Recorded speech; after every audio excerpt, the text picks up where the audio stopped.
It's hard enough to cope with my father-in-law's passing, but what my husband Bob said next left me speechless. Let's get divorced now that I've got the inheritance. I don't need an ATM like you anymore. For a moment, I couldn't process his words. What do you mean? I asked. Bob grinned smugly. I got about $1 million from my dad's inheritance, so I don't need you anymore. He then unleashed his frustrations. Do you know how embarrassed I've been? I had high hopes because my dad arranged this marriage, but I was disappointed to see such a plain woman like you. Then why did you marry me? You could have just said no. Isn't it obvious? For the money. Who'd marry someone like you otherwise? I couldn't stay silent after that. Fine, here's the divorce papers. I decided to agree to the divorce without revealing something important. I hope he regrets this later. My name is Catherine Smith, and I'm 42 years old. I run a fashion company. I got married to Bob, who's 2 years younger 2 years ago. Our marriage was arranged. Bob is the son of Mr. Smith, the CEO of a company I had been dealing with for many years. Being an only child, it seemed Mr. Smith initially intended for Bob to succeed him, but Bob showed no interest, nor was he particularly skilled at his job. So Bob quickly dropped out of the running for successor and just worked as a regular employee. What attracted me to Bob? His laid-back nature. Since childhood, people often told me I was too serious and lacked spontaneity. I was often praised for being studious, but sometimes people found me too stiff. Some of my ex-boyfriends even told me, "You're not fun. It's like I'm dating a boss." It was heartbreaking, but I always felt maybe I was too serious. Being labeled as inflexible was a common occurrence. I struggled with handling things casually and often got too engrossed. To me, Bob seemed like he was from a completely different world. Oh, the place is closed today. During our first date, Bob took me to a restaurant he recommended, but it was closed. Now I would have been flustered by such an unexpected situation, but not Bob. Let's just go to that diner over there. He changed plans effortlessly. For someone as rigid as me, his response was a revelation. I thought by being with him, I could also become adaptable. That's why I decided to marry him. Many people were against our marriage. Some even suggested I could find someone better. Even Mr. Smith, my father-in-law, wasn't very enthusiastic. You sure you want to take on my son? It feels like I'm burdening you with him, he had asked. Back then, I felt no one really understood Bob's worth. But maybe they were right. Soon after we got married, Bob quit his job without consulting anyone. He just stopped going to work. When both I and Mr. Smith inquired about the reason, Bob nonchalantly said, "Wait, why do I need to work if you are making money for us both?" My father-in-law and I were so taken aback by this that we were at a loss for words. Why would he rely solely on me for income? I tried to persuade Bob multiple times afterward with my father-in-law, but Bob's mindset never changed. After all, even if I work, I can't make as much as Catherine does. I was tempted to divorce Bob right after our marriage when he boldly declared he'd be a freeloader. If he was a young man in his 20s, I might have found this cute, but this tantrum was coming from a man approaching 40. In the end, we begrudgingly agreed that he'd do the household chores. Bob's parents had divorced a few years earlier.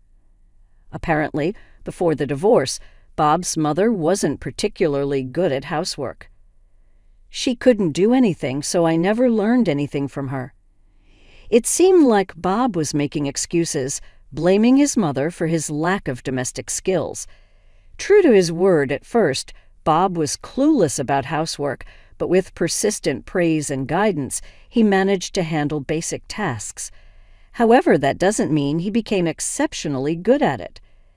Still, he looked quite satisfied with himself. Thanks to me taking care of the house, Catherine can work. You should be grateful." There was something about Bob's confident expression that rubbed me the wrong way, but it wasn't worth making a fuss about. "Yes, Bob, I'm really grateful for your help," I said, forcing a smile. There were times I got irritated, but I think we managed to get along quite well. About a year into our marriage, a significant event occurred. My father-in-law adopted a child, a 9-year-old boy named Jack. Jack seemed like any ordinary boy. My father-in-law is the type of person who doesn't make senseless decisions, so why did he suddenly adopt Jack? One day, when we were alone, I asked him. He replied, "Promise you won't tell anyone," and then explained. It turns out Jack was the child of an employee whom my father-in-law had been fond of. Having had a close relationship with the family, my father-in-law cared for Jack like a grandson. Tragically, a while back, Jack's parents died in an accident. Jack's parents had eloped, and he had no close relatives to rely on. Otherwise, he would have ended up in a foster home. While my father-in-law wasn't sure if Jack would be happy with us, he decided to adopt him, hoping it'd be for the best. I see, that's very kind of you.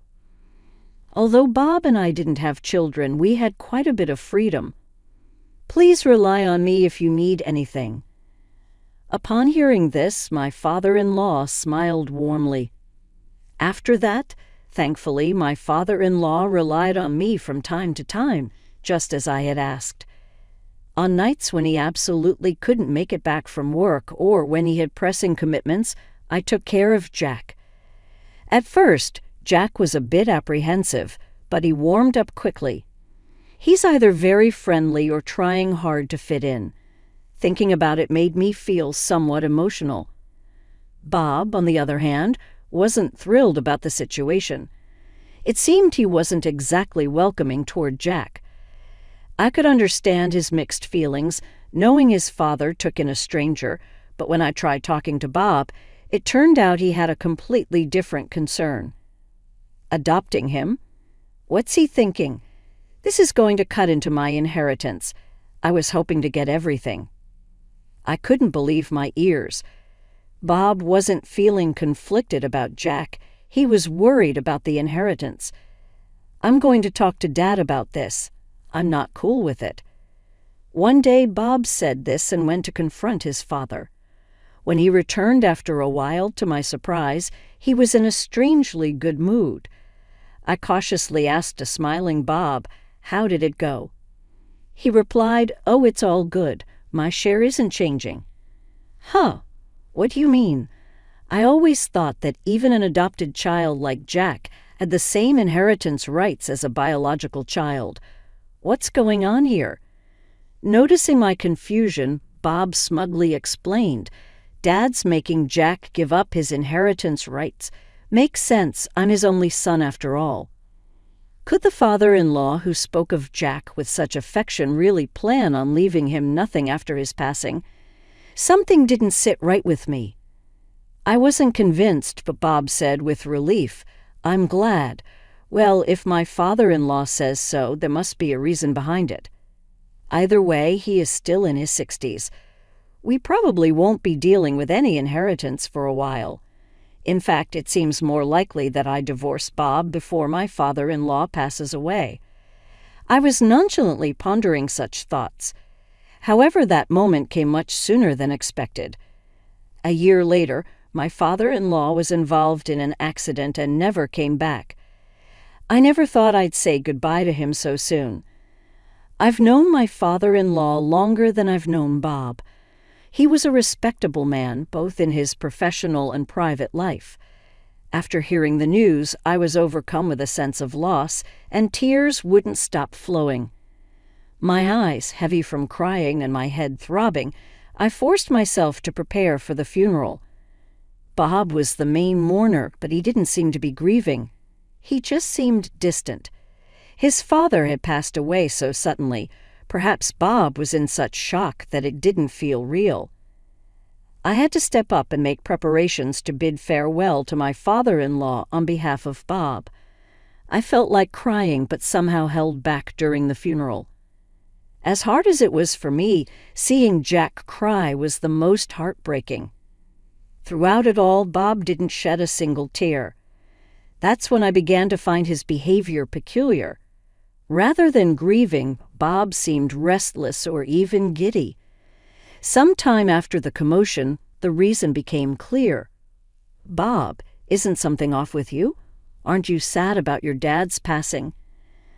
I intended my comment to reflect concern about his lack of tears, but his response caught me off guard. "Oh, of course I'm sad, but I'm also kind of thrilled." Oops, guess my joy showed, huh? "Come on, Catherine, Dad was the CEO, right? He's bound to have some money. How much do you think he left behind?" Geez, how awful could this be?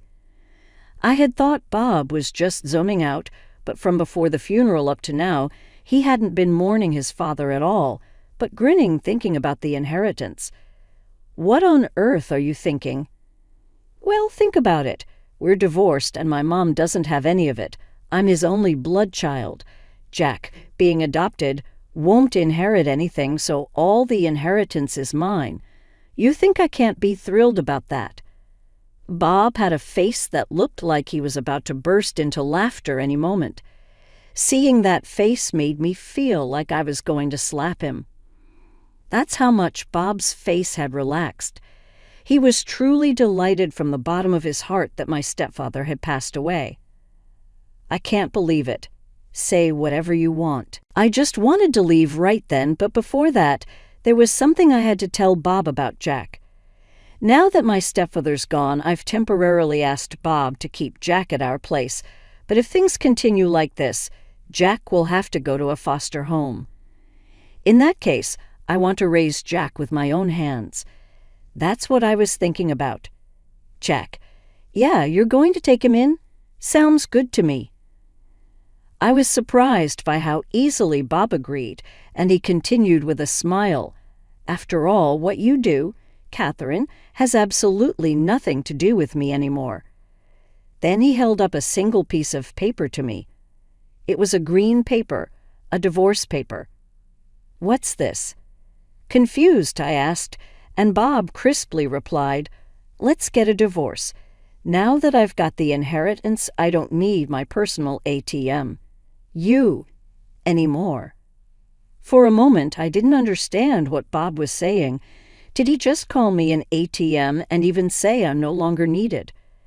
"What do you mean?"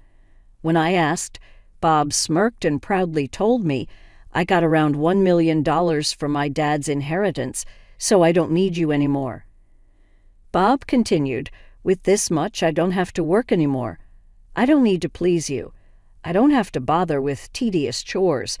Oh, how wonderful." With exaggerated gestures, Bob openly expressed his joy. I was deeply shocked seeing this side of Bob. The inheritance was money that came in after my stepfather's death, yet he's rejoicing as if he won the lottery. As I've been feeling, Bob doesn't seem to mourn or remember my stepfather. He's genuinely happy, but money is a scary thing. It's not uncommon for people to change dramatically after getting a huge sum. Perhaps with such a large amount in front of him, Bob's just getting a bit carried away. "Calm down, Bob. Look, let's talk first." I put my hand on Bob's shoulder, but Bob quickly shrugged it off and shouted at me with fury, "Shut up, you boring woman. I married you because you were introduced by my father, and you were a CEO, but I always felt suffocated with you. It's hard for me." Bob listed his grievances against me. I was so disappointed when I expected someone better from the arranged date my dad set up, but then got someone plain like you. If that's the case, he could have just refused the match. I never forced him or passionately persuaded him to marry me. Being portrayed as the victim didn't sit right with me. "So why did you marry me then? If you had declined, that would have been fine." "It's obvious, for the money. Who else would marry someone like you?"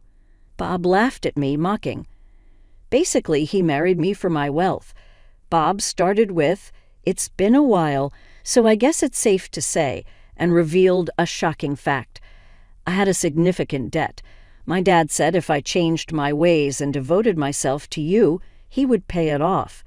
So, of course, I would marry you. It meant he never loved me. He just married me for the money. Well, it wasn't fun, but thanks to you, I was saved. Thanks a lot. Seeing Bob laughing crudely, I made up my mind. I don't know this man anymore. I decided not to give him the advice I had planned on and just started filling out the divorce papers without hesitation. I wrote without pausing or second-guessing. Bob, who had been urging the divorce, seemed a bit surprised to see this. "Hey, are you thinking of getting a divorce now?" "Fine. Here's the divorce papers." After writing them, I felt a sense of accomplishment. Now we're total strangers. Yeah, whatever happens now doesn't concern the other. You can live with that kid, Jack, and I can hang out with younger women. We're free. Bob was ecstatic. From what I could see, he hadn't cheated during our marriage. I never suspected it, but that was a point of interest.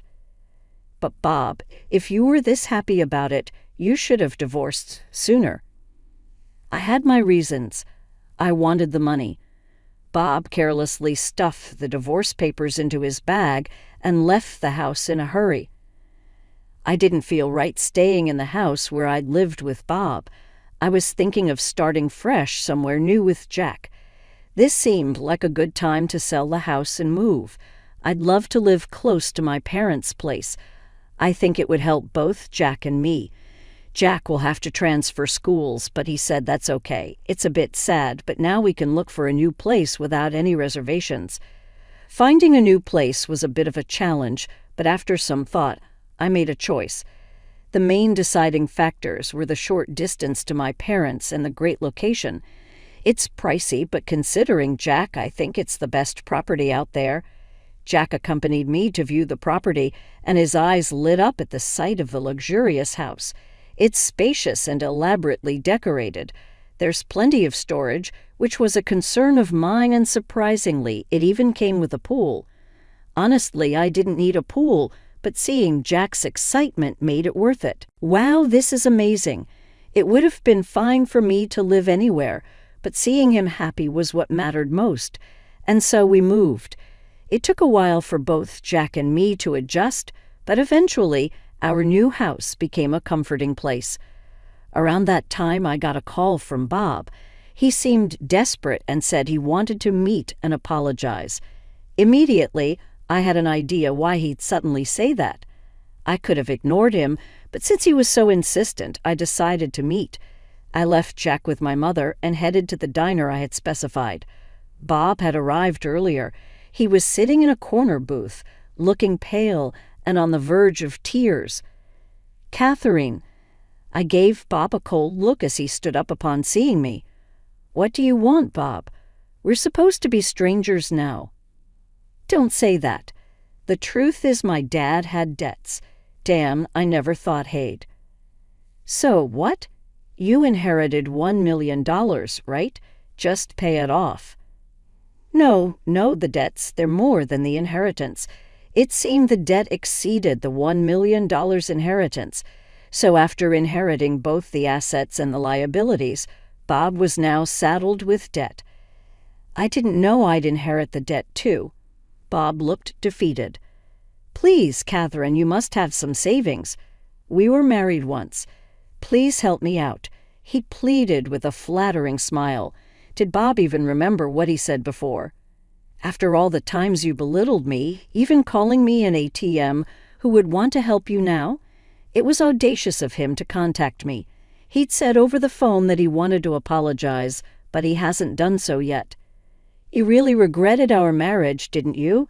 After everything you said, how can you ask for help now?" Well, back then, I never imagined this would happen. His convenience astounded me. He probably thought he wouldn't need money from me anymore, but now that he does, he's groveling. It seemed that way. "Sorry, but I can't meet your expectations. I don't have the money." "What are you talking about? I know your business is thriving." "Liar. I wish he'd stop blaming me, an innocent bystander, for his own mistakes. I'm not lying. I just don't have the money to lend to you. Not every bank lends to everyone, right? Why would I lend if I don't expect it back? Bob remembered the harsh words he once threw at me and looked a bit guilty, yet he doesn't apologize. Such a proud man. What's with the cold shoulder? Don't you care what happens to me? Oh, did you forget what you said when we got divorced? We're strangers now, nothing to do with each other. Weren't those your words? I don't understand how he can act like he's the victim. How thick-skinned can he be? Does he have the ability to forget everything that doesn't suit him?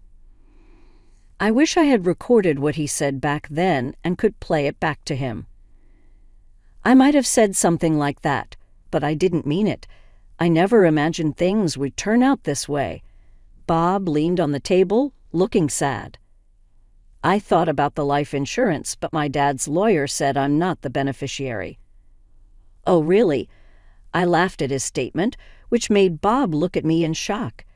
You don't think, Catherine, did my dad leave it to you? No, it's not me. Then why'd you laugh? Just felt a bit sorry for you, that's all. If it was insurance, I wouldn't have inherited the debt. Exactly. That's why my father-in-law had Jack renounce the inheritance. He had left something for Jack in the form of life insurance. The beneficiary of my father-in-law's life insurance was Jack. Is that all you wanted to talk about? If so, I'm leaving. There's nothing I can do for you. Wait, can't we start over? I was just upset about my dad back then, but I truly care about you, Catherine. You mean you only see me as a dollar sign, right? I know Bob was denying and saying all sorts of things, but I'm not getting fooled again. After all, I don't have a single dime to give to someone like him.